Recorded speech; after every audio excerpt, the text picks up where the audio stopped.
নবী করিম সাল্লাল্লাহু আলাইহি ওয়াসাল্লাম বলেছেন, লাইলাতুল কদর আমি পেয়েছি। কপালে কাদামাটি ছিল, বৃষ্টি হচ্ছিল। ওই রাতে বৃষ্টি হতে পারে, লাইলাতুল কদরের আলামত, রাতের বেলা বৃষ্টি হতে পারে। বৃষ্টি হয়েছে, তিনি নামাজ পড়েছেন, কপালের মধ্যে কাদা লেগেছিল। তিনি বের হয়েছেন, সাহাবীদেরকে বলবেন কোন রাতটা লাইলাতুল কদর। বের হয়ে দেখছেন দুজন মুসলিম আপোষে ঝগড়া করছে। আমরা বলি না যে মুসলিমদের মাঝে ইখতিলাফগুলো রহমত, আমরা বলি না?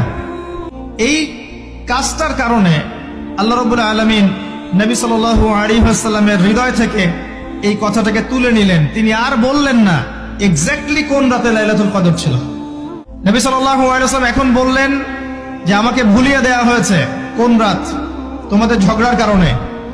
অতএব তোমরা শেষ দশকের বিজোড় রাতগুলোকে তালাশ করো।